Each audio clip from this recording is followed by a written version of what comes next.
Well, welcome to the Colchester match reaction. Let me know your thoughts in the comments down below. 3-0 thrashing by Colchester United. What went wrong? Let me know.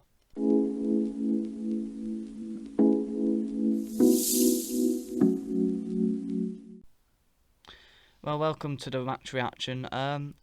Tough game, really, to talk about, considering the way we've just been battered, really. Another red card. I'll start on that. It two red cards in a matter of days, Paddy O'Connor and Elliot Watt, and I think the way they both got sent off, Elliot Watt, whether it were a red card or not, did commit a foul after a yellow card straight away, and in the heat of the moment, the referee probably gave it because of that. Paddy O'Connor, I think it was 14 minutes after his first yellow, goes and gets his second yellow, not the first time he's been sent off for City. He's had many red cards now. Sergio Ramos, for us, he probably is because he's very aggressive. He gets in people's faces, and he makes stupid fouls that you don't have to make. Here's one for you. Would you rather have an experienced centre back with him? Do you think that would improve him? Because he's a young centre back. He does make a lot of mistakes. There are mistakes in him. He has got really good qualities, but he does make some big mistakes. And was he better with Canavan because of that? I was a big fan of getting rid of Canavan. I didn't like him. I thought he was way too slow. He was supposed to be this, this physical centre half who should dominate the strikers, and he got bullied by them. But he did have experience, and he probably helped Paddy with that at the back. I don't know if Songo does, but Songo ain't that old. I'd say he's around 30, 28, 29, 30, 31, around that age. But does he help Paddy with his mistakes? He's had 2 red cards since Canavan's gone, and is this a problem? I don't think it is, but it is something that could be put out there. Also, Elliot Watt, also got sent off so quick.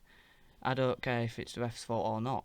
It's another player who has gone into a tackle that he didn't have to make.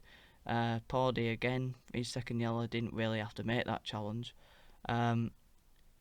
I want to know what you think about it, because you could say, well, it shows that they have passion and they do care about the club, but I don't think it does. I think it's a stupid fouls that shouldn't have to be made. And then looking at the players who played, obviously we had players like Frelkeld in the team, Folds, basically the B team, players who I wouldn't put in my first 11. Lavery, who's barely been given a look in. Gilead, Callum Cook, who hasn't really been playing under Mark Hughes. He gave him a game. Levi Sutton as well, who's found it hard to get in, albeit he's had injuries. He has found it pretty hard to really maintain his status in the squad. I think a lot of these players aren't good enough, and we know this as fans, but Mark Hughes doesn't yet. He's only had a few training sessions. Well, he has had quite a few. He's been here for nearly 2 months. But in training sessions, you can't tell how good players are. We've seen these players play first stand for a few months. And we all know Oscar Frelkeld is nowhere near good enough for Bradford City. Whether he's a good League 2 player or not, he can't deal with the expectation. And he bottled it. He was poor today. And a number of players were.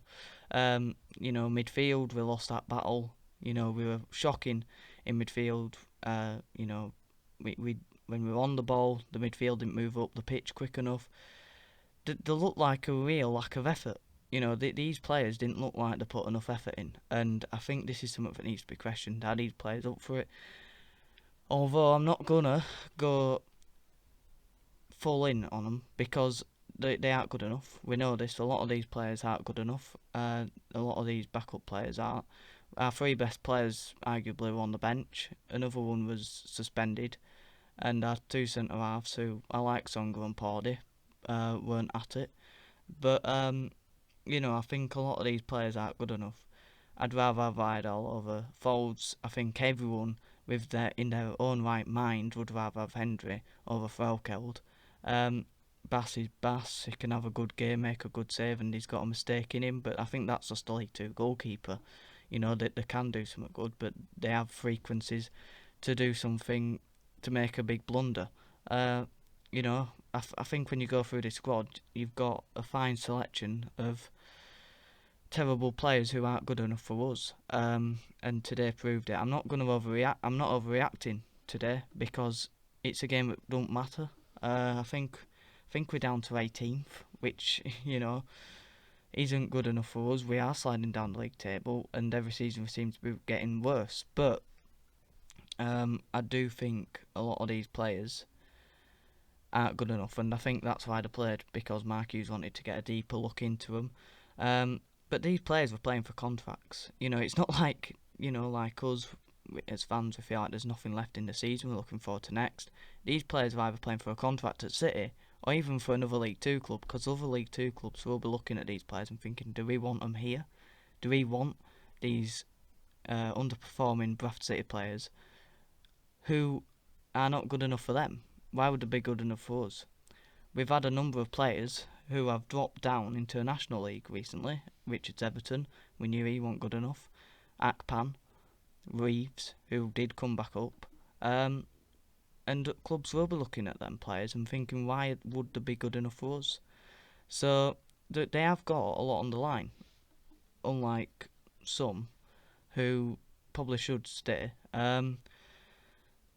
I can only see it getting worse, to be honest. I can see our best players going. There's very few, but they are by far one of the best players in League Two, and numerous League One clubs will be after them. And obviously, we've got a brilliant manager in Mark Hughes, but next season he's massive, and we all know this. But yeah, a really bad performance. We'll get into the player ratings, but I'm not going to overreact because I don't think it matters that much.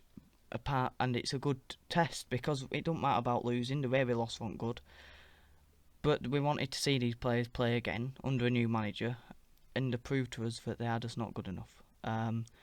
So I'm happy that they did play because we got to see why we don't like them.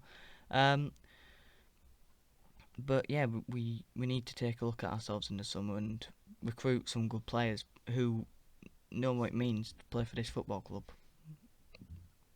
Simple as that. Player ratings. Alex Bass, 6. The two goals, one went in off the post. The first two goals, sorry, one went in off the post, and the other one, bit of a egg scramble of a goal. Bounced it around. And we should have defended it better. And then the third goal, I'm not really sure. But yeah, I'll just give him a 6. Frelkeld, 4. Abysmal again. How many times have we watched Frelkeld and he's been shocking? And it says it all that he got brought off at half time. Even Mark Hughes had the guts to bring someone off. On a personal level, I feel bad for him. It's not nice to come off at half time. It's not nice to get bad abuse, but it's not nice for us fans to have to watch that every week. From all the players who played, they were terrible. And, we pay money to watch that crock of crap. Bodie O'Connor, 4. He didn't have the best of games anyway, and then got sent off stupidly. Can only be a 4. Songo, 5. I think he was at fault for the second goal. Slid in a few times. He didn't have his best performance, so I'll give him a 5 below average. Folds, another 5. I don't think he was that good. I don't rate Folds that much. I do prefer Rydehall, and I think Rydehall gives us something better on that left side. Going forward and defensively, he's always consistent. Whereas Folds seems a bit dodgy. He does seem to get caught out a bit more. Gareth Evans, 6. I don't think he was that good, but I don't think he was one of the worst players on the pitch. his 600th career appearance, and he wasn't too bad covering for Elliot Watt.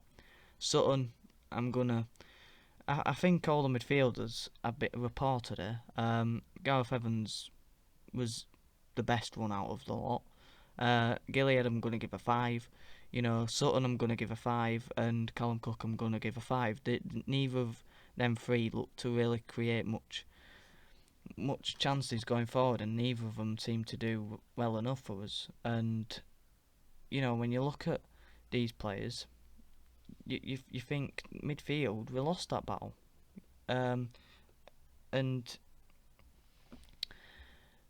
Colchester were just better in that area. Callum Cook didn't create enough, but I think the other two midfielders, Gilead and Sutton, didn't give him the platform to, because and Evans weren't pushing up the pitch quick enough when we had the ball, and that's why in the first half we had so much possession, because we kept going backwards. I don't think the midfielders had the best game in the world, and they were very poor. Lavery, I'll give him a 6. There's not much I can give him. I think he was alright. He didn't get much chances, and when he got the ball, he put some good crosses into a box for Andy Cook. But I think I'll give him an average 6. And Andy Cook, a below average game for him. Struggled to cause them any threat on the ball. Getting into the game, he really struggled, and it wasn't the best of games for Andy Cook. Jamie Walker, I'll give him a 6. I don't think I think he struggled really to get into the game. But when you see Jamie Walker on the pitch, you can see that he's clearly better than a lot of them players on it. Vernon, Pereira and Walker, they're so much. They offer us so much more when they're in that front three together, and we've been saying it as fans for a while. Them three on the same pitch with a good striker, maybe Angol, who came on and had a good game. Them four have real potential for us, and there's something to build on with them four. However, Pereira and Walker on loan, Angol's constantly injured, and Vernon is a bit inconsistent. He's very good at taking on a player, getting the ball round him, but goals and assists wise, he ain't popping up for them as much. He needs to add them to his game. But Walker and Pereira are both on loan. It'd be brilliant, absolutely fantastic if we could make them permanents. But the fact that they were both on the bench, I think that's highly unlikely that we're going to do it. And I don't think Mark Hughes has the confidence to do that. Not confidence. I don't think he believes we can get them back on loan. And then the final sub was Kelleher. I said Angol had a good game when he came on. I'll give him a 6, and I'll give Walker a 6. But I think Kelleher has to be a 6 as well. Coming off for Gareth Evans, I think that would just see how Kelleher is, because Paddy O'Connor's been sent off again. But I think Kelleher was all right. Didn't have much to do. But yeah, it was an alright game. But on the whole, we know Kelleher ain't good enough. He's only a decent number 4, decent 4th choice centre back. And we know on the whole that team needs improving, fast improvements. The recruiting team have to look at themselves. In the summer, this summer is make or break. They have to get it right. Stefan Rupp, it's a big summer for him. He's under massive pressure. So is Sparks.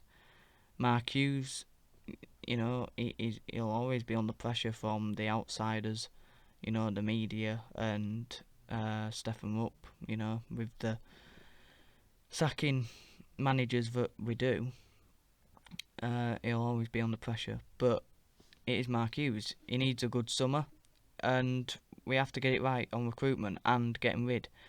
I think we'll find it extremely hard to get rid of Frelkeld. We might have to say, well, you'll be in the under-19s if you don't move on. Reserve team, because we have to get rid of him, but he's not under contract. So, yeah, and I could easily see Mark Hughes walking out on us. It's a big thing to say, but Simon Grayson did. We're all excited about the summer ahead with Grayson, and then we ended up getting Michael Collins. You know, we were excited under Grayson, and he just left us because he knew this club was going downhill, and maybe Mark Hughes will do the same. I hope not. I really hope not, because I can see a big future if we keep Mark Hughes and we get our recruitment right. But there's something not right, you know. There's something not right in that club, and we must try and keep Mark Hughes because he could easily walk out on us. He could see that this squad needs major work, and he might do a Grayson, but let's hope not. We're looking forward to next season, but will it be worse? We'll find out. Time will tell. Have a good one.